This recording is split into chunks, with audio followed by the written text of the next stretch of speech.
Saluton, Alekso. Estas plezuro renkonti vin, eĉ virtuale. Yes, estas bone renkonti vin. Kaj Kiel mi ĵus diris antaŭ la registrado, mi multe muntis vian vizaĝon ĉiare por projekto, do vi estas konata vizaĝo al mi, aha, sed ni ne interagis ĝis nun. mm. Kaj vi, Yes. kiel kutimas kiel reĝisoroj, ĉu ne, vi estas por mi la vizaĝo malantaŭ la kamerao, kvankam mi komprenas, ke vi estas ankaŭ aktoro, eĉ Yeah. relative sperta en tiu rolo. Um, Yes. yes. Eble ni povus komenci iom rakontante pri via fono, ĉu ne? Kiel vi Mhm. kreskis kaj kio kondukis vin al Esperanto en la komenco? Giuste, yes. Do mi naskiĝis en Minnesoto, la norda usona ŝtato de Minnesoto. Do mi ĉiam sentis min kvazaŭ preskaŭ kanadano. Kanado ŝajnis al mi kiel kroma Minnesoto. Ĉu estas alia lando plene de minnesotanoj kun alia nomo? Do yes, Almenaŭ mi se havas temas mian. pri Manitobo, tio estas preskaŭ perfekta priskribo. Giuste, yeah, tre simila kulturo estas tie. Yes. Yes, mi naskiĝis en Minnesoto, kaj mi iris al universitato en Virginio, kaj tie mi hazarde trovis sur Wikipedio. Mi trovis Esperanton legante pri hazarde aferoj. Lingvo tre facile, la plej facile lernebla lingvo ĝi estas. Nu, mi estas aktoro, mi bakalaŭriĝis pri teatro kaj aktorado, kaj mi havas la aspekton de homo kiu povus paroli aliajn lingvojn, la germanan, la francan kaj tiel plu, eble. Do ĉu mi povas lerni la plej facilan lingvon? Tio estas la demando, aŭ ĉu eĉ tio estas tro granda defio por mi, do mi simple provos kaj mi ŝparos tempon provante pli defian lingvon. Sed ĝi ne havis kulturon aŭ komunumon al mi, ĝi simple estas defio. Sed dum la lernado mi malkovris ke estas interesaj homoj rilate Esperanton kaj estas Esperantujo. Do bonege, tiel ĝi komencis kiel aktora defio. Ĉu mi povas, kvazaŭ aktoroj ofte provas novajn akĉentojn por fari rolon en filmo kaj tiel plu. Ĝi komencis tiel, sed fariĝis granda parto de mia vivo, kiam mi eksciis ke jes, estas komunumo, sed ne estas aparte komunumo en la filma kaj teatra mondoj. Do, vi povus esti tiu pioniro. Ĉu ne? Do, se mi irus al la luno, mi povus esti la unua kosmonauto farante Hamleton tie. Do, ĝi estas mia luno, kie mi povas esti la unua persono por fari tion kaj tion kaj tiel plu. Ja.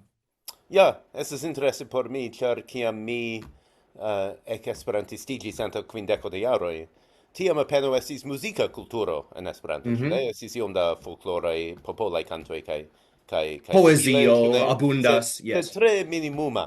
Kaj dum mia esperantisteco elkreskis iu matura Esperanto muziko kulturo tre diversfaceta, ĉu ne?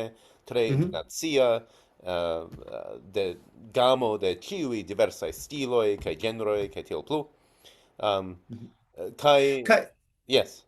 nu parto de la manco de filmitaj aferoj estas la teknologia barilo tie. Do antaŭ 10 jaroj persono kiel Evil Dia, Richard Delamore, li nepre interesiĝis pri la kulturo, sed la kameraoj tiam, eĉ antaŭ 10 jaroj, estis multe pli multekostaj ol nun. Do tiu ci camerao povas fari multon pli ol play multicostain antau 20 jaroj. Do tio multe helpis min crei pli kaj pli bonkvalitajn aferojn. Do estas kialoj ekster simpla intereso por kial ĝi ne estis, sed nun pli kaj pli estas. Effektive, interesse.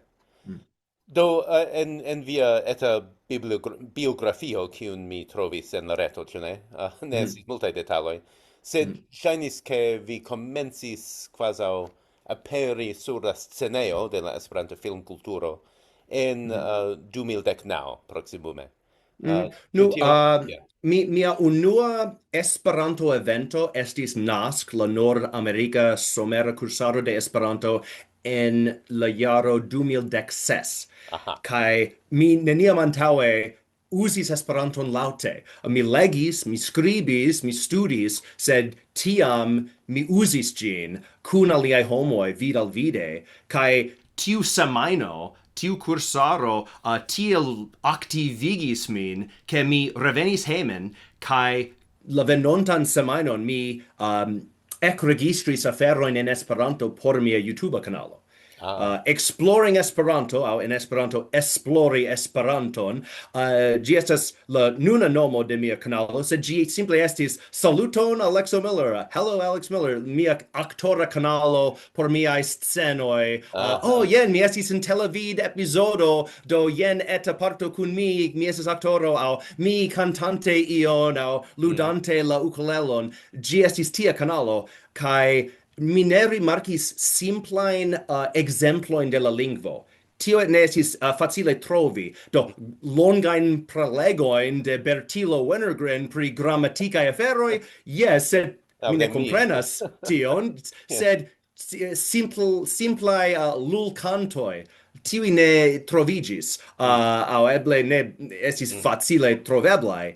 Do mi comencis tiel kun etai poemoi kai cantoi kai poste mi aldonis clarigoin char mi sercis in forumoi pri kio estas la fina respondo pri citiu grammatica demando fine iu spertulo respondis al mi kai donis al mi uzu la verbon tiam sed ne ciam. Bone, nu mi ripetu gin al la mondo, aliai homo nepre havos la saman demandon, do mi creos filmeton, mi havas bonan vocion por tion, mi havas la lumon, la microfonon, mi faru gin. Neniu alia faras etain grammaticaen lecionoin tiain, do mi faru kai gi pli farigis ne actora afero, sed leciona afero, kai, mi ne intensis, mi ne decidis crei gin tiel, gi simple evoluigis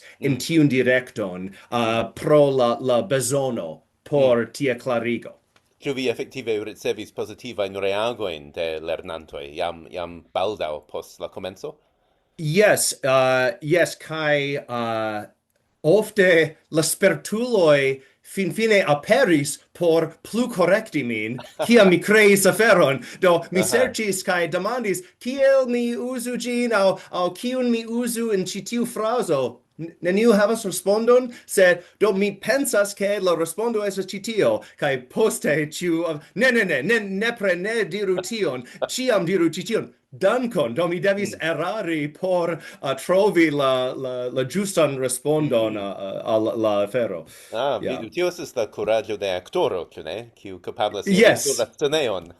Yes, simple faru kaj poste vi trovos la perfektan manieron, sed miaj amikoj ofte diras estas pli facile stiri movantan moviĝantan ŝipon. Do ekmovu la ŝipon kaj tio estas pli facile ol perfektigi ĉion kaj poste ekmoviĝi.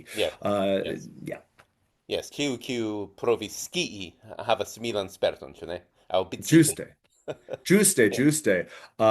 Do kai mi ciam aldonas commentoin kiam mi poste malkovras ekscias ion. Do jen mia leciono pri tio.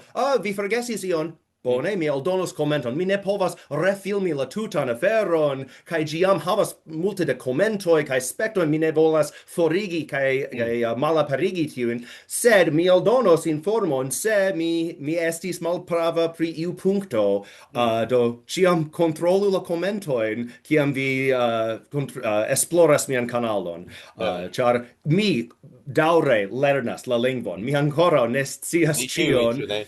Yes, giuste. Espertilo. Just, actually, yes. Yeah, kai mi alportis mian banjon al nask, kai Bertilo estis unu el la instruantoi tiu jare, do mi iom instruis aferoin al li pri la banjo, kai li interesigis pri tiu instrumento, kai mi multe lernis de li. Do estis bone helpi unu la alian pri aliai interesoi kai fakoi, yeah.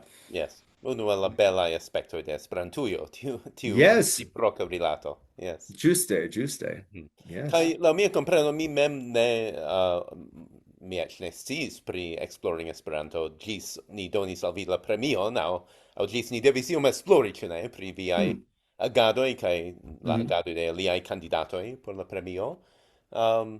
Sed la mia kompreno ĝi ankaŭ igis pli varia, do ĝi ne estas nur kolekto nun de instruaj videetoj, sed multe pli, ĉu ne?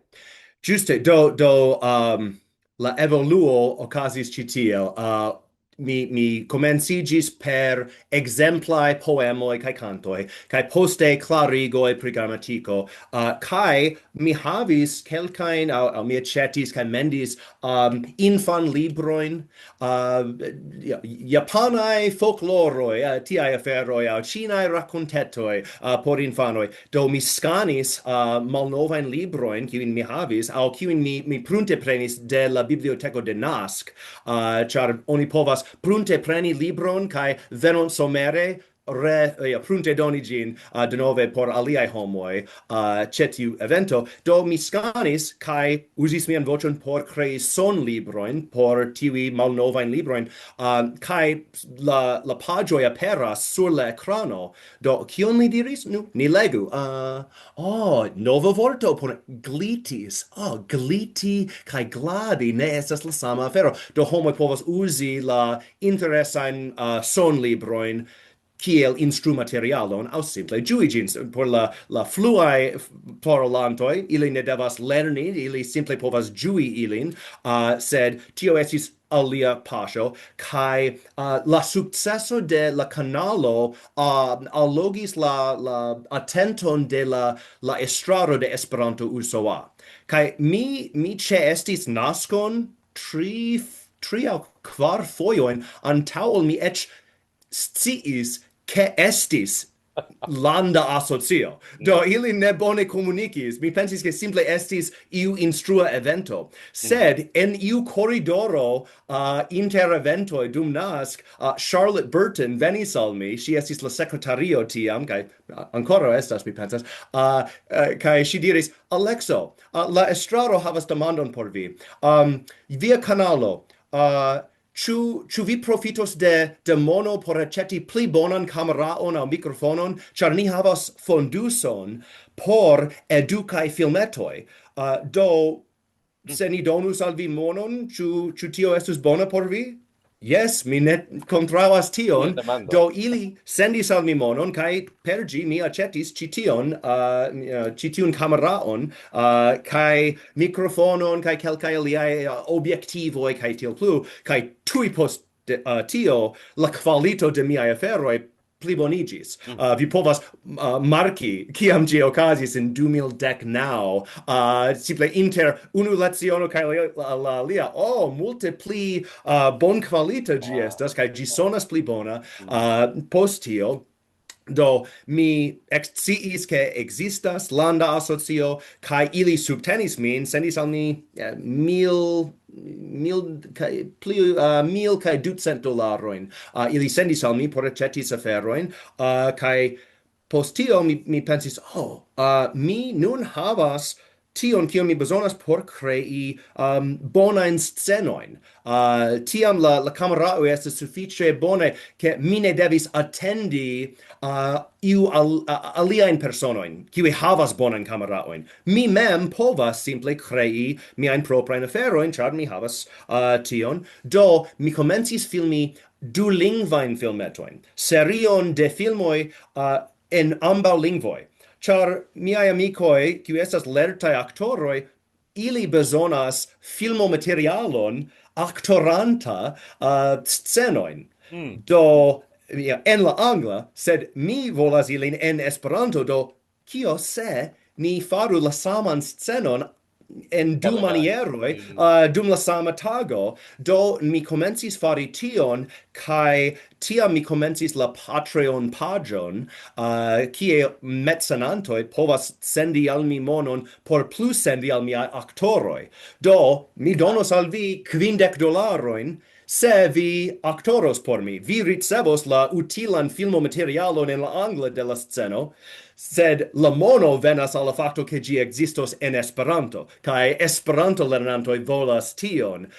Do tio estis bona maniero por ĉiuj. Ili profitis, mi profitis, kai tio donis al mi la ideon crei filmfestivalon poste, sed unue mi simple devis komenci per ekzemplojn. Do mi creu kaj poste se tiuj homoj creus siajn proprajn aferojn, ili eĉ pli amos kaj multe laboros, ĉar ĝi estas mia rakonto. Do mi pensis, tio estus la eĉ pli bona afero, sed unue jen Esperanto generale, sed poste ili povas pli multe labori kaj eĉ konkursi kontraŭ la aliajn amikojn.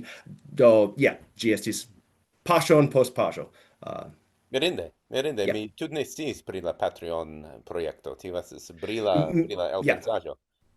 Do mi havas Patreon paĝo, kiun mi verdire mi neglektis ĝin kaj mian propran kanalon, ĉar la Esperanto-usoa kanalo postulis multe da laboro kaj poluradon por esti profesia por allogi homojn al la filmfestivalo. Do mi planas en 2026 pli multe labori pri mia propra kanalo, sed dum la pasintaj jaroj la usona bona filmfestivalo fariĝis pli kaj pli granda, kaj mi trovis novan festivalestron. Mi estris ĝin 5 fojojn dum 3 jaroj mi estris ĝin 5 fojojn, sed pasintjare mi donis tion respondecon al Katie Nielsen de la kanalo Katie, kaj ŝi bone estris ĝin, sed ŝi bezonis helpon pri tio. Do mi helpis ŝin, kaj eĉ ĉiare la filmoj duobliĝis. Do estis de 26 filmoj ĝis ĉiare 50. Do ŝi bezonis eĉ pli da helpo. Do mi tajpis subtitolojn kaj mi aranĝis aferojn kaj sendis al ŝi notojn. Petu ke la reĝisoro sendu alian version sen tiu tajperaro, mi petas. Do tiaj mesaĝoj, ĉar ŝi ne havis sufiĉe da tempo, eĉ dum plena monato inter la ensenda limdato kaj la publikigo de la filmoj ne estis tempo. Do mi fariĝis duon festivalestro denove. Mi pensis ke mi ne devis, sed eĉ la afero bezonas okazi, do mi helpos. Do Ŝi diris, ne plu, 2 fojojn estas sufiĉe. Mi pensas ke Aaron Fintam, kiu aktoris en la filmoj kiuj gajnis la unuan kaj duan premiojn ĉiare, li aktoris en ili. Tio estis rekorda atingo, kaj li konsentis, post hezito li konsentis, mi baldaŭ havos novan bebon en la vivo por prizorgi, do eble ne, se ĝi ne okazos sen mia estrado, mi supozas ke mi fariĝos la tria festivalestro, do espereble li ne denove ŝanĝos la menson, kaj Aaron Fintam estros ĝin venontjare, sed Espereble ĝi estos pli preta por li. Mi konsilis al li ke li ŝanĝu la regulojn por ke la filmoj estu nur 3 minutojn longaj anstataŭ 5 minutojn longaj. Por simple la ĵurianoj devas longe spekti Yes, dum kompetinduloj. horojn. Yes, yes. Do, kiel ni povas ŝanĝi tion? Do, Esperanto-usoa ricevas monon de donacojn por fari la festivalon. Bone, ni havas pli da mono ol laborantojn por prizorgi la festivalon. Do, kion ni povas fari por malgrandigi la taskojn de la festivalo. Do, ne spekti tiel longe, do mallongaj filmoj bone, kaj eble ni donos pli da tempon inter la limdato kaj la publikigo, tio helpus doni pli da tempo por kontrolado. Do, ni havas planojn por fari ĝin pli farebla ol ĝi estas. Ĉar ĝi multe prenas de mia vivo kio pri miaj propraj aferoj. Do, yes, do ĝi estas bona, sed se la kresko daŭros, ĉu ne? Se duobliĝis la nombro de filmoj en de unu jaro, tiam tio facile povus okazi. Fakte ĉiare ni ricevis 50 filmojn, sed granda grupo de miaj aktoraj amikoj estis sur cruzo, cruzo al Bahamoj tiun semajnon.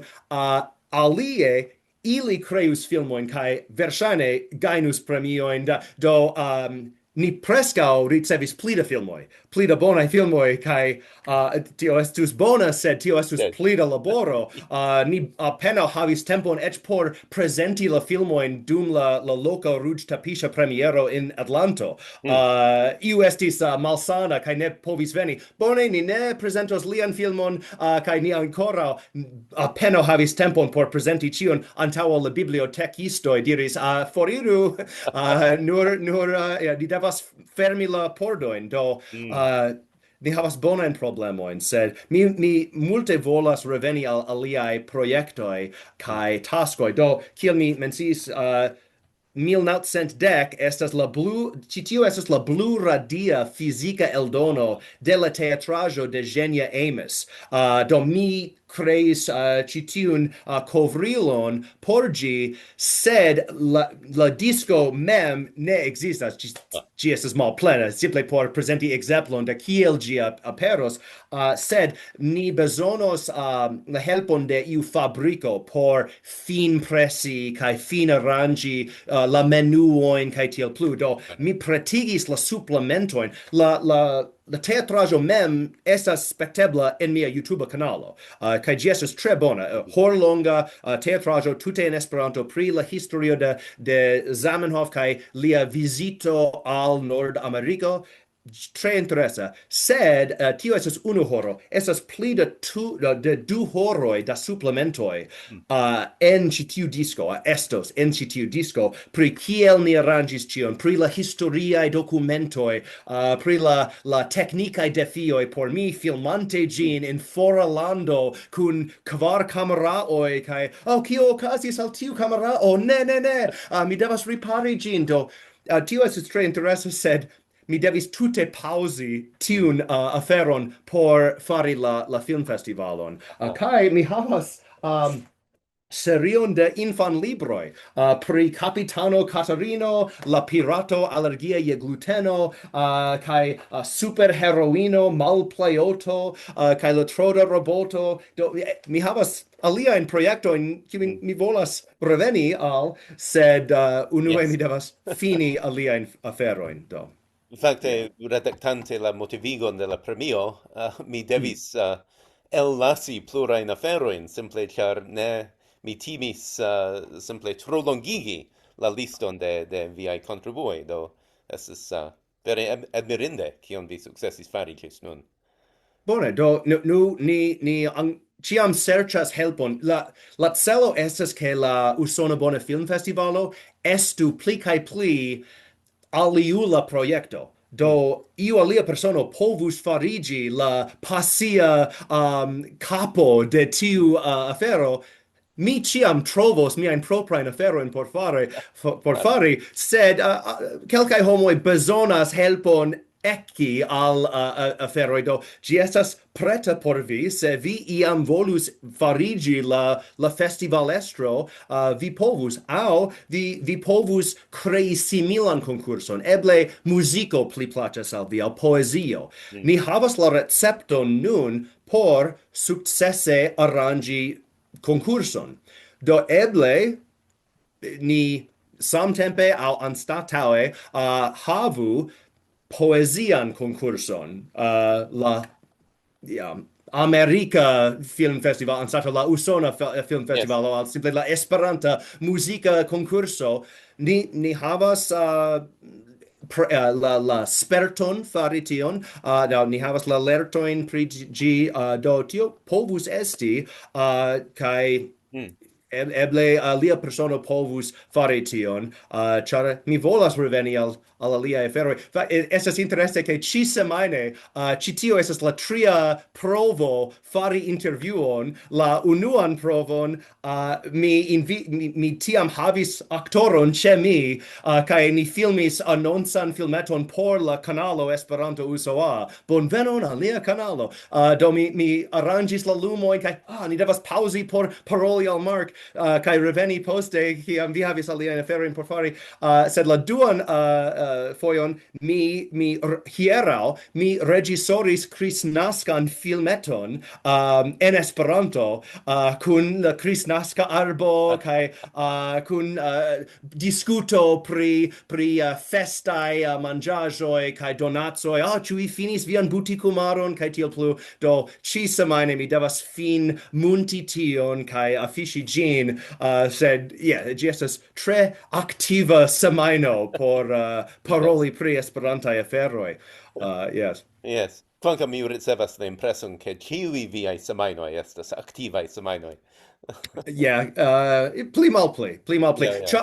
Granda kialo por tio estas ke mia amiko Isaac Dietz, mi iama samdomano, li poste edziĝis kaj havas sian propran domon nun, sed li kreis aktordomon en Atlanto, do kiam mi translokiĝis al Atlanto, mi estis unu el la aktoroj loĝante tie, kaj li kreis ĉiusemajnan film-faradan ludon aŭ eventon nomita en la angla Kick the Ladder aŭ forpiedbatu la eskalon. Do forgesu la malrapidan grimpadon de sukceso en la filmindustrio. Ne, creu viajn proprajn filmojn ĉiusemajne, kaj ili estu nur 1 minutojn longaj.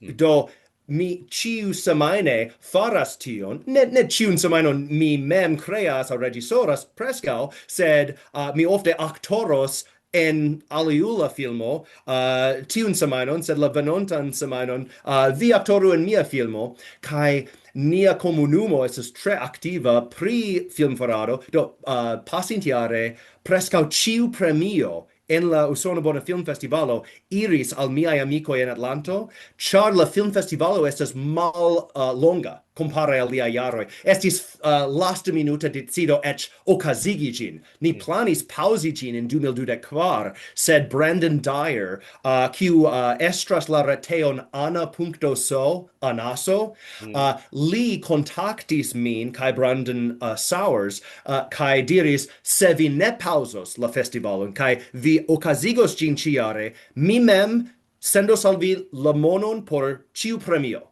Do, kial ne? Ni devus fari tion. Katie, vi diris ke iam vi fariĝos la nova festivalestro. Ĉu iam estas nun eble? Ŝi decidis yes, sed ĝi finu antaŭ la fino de la jaro, ĉu ne?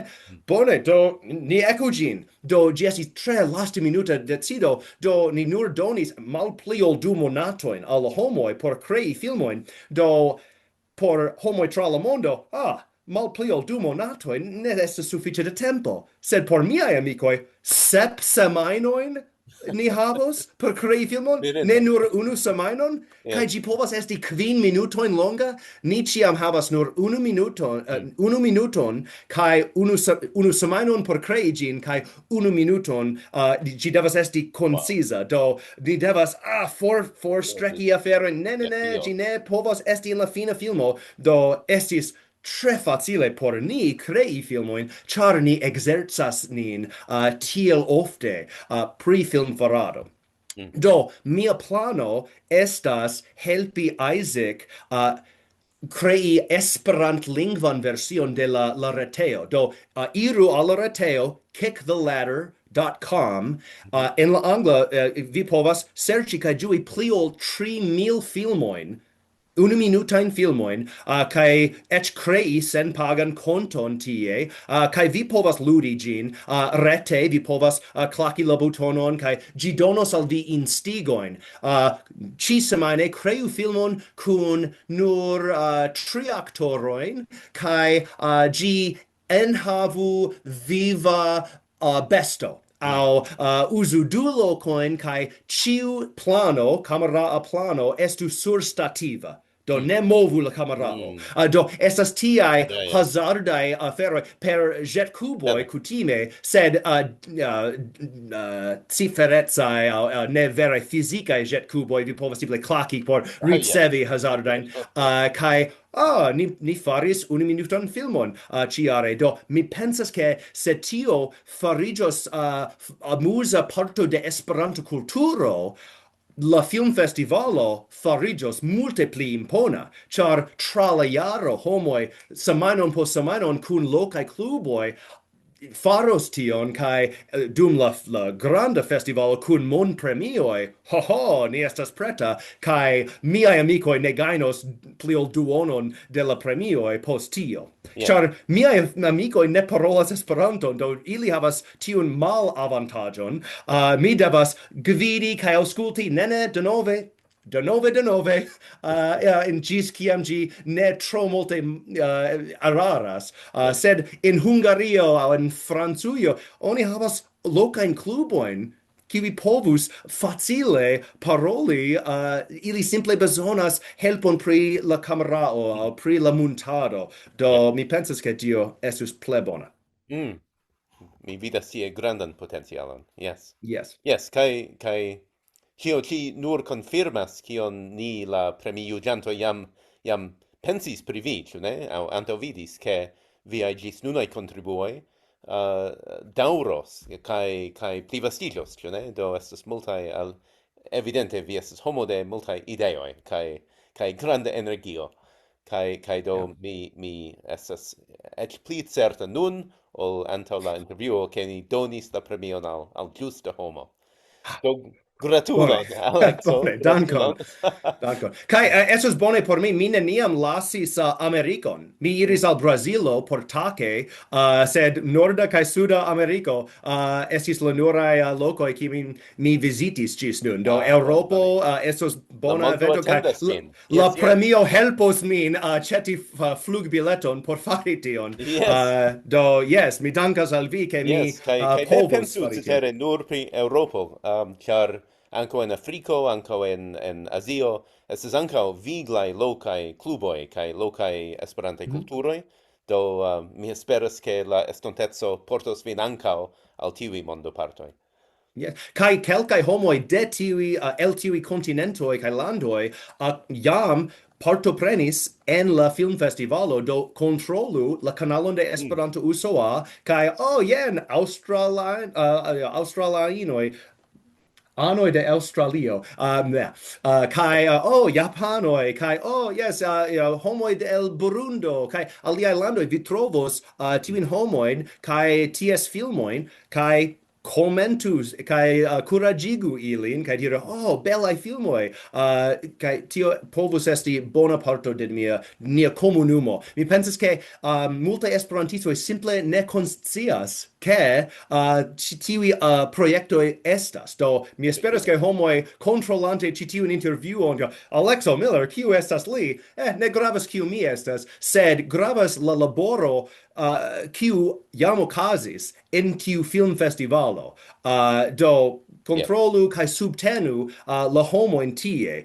Mi creos kai plu laboros sen viai complimentoi, sed por kelkai homoi, kiwi nur timeme faras aferoin via helpo kai subteno estus multe pli efika kai utila. Belaj lastaj vortoj. Koran dankon pro nia interparolo. Estis granda plezuro. Yes, kai por mi. Dankon.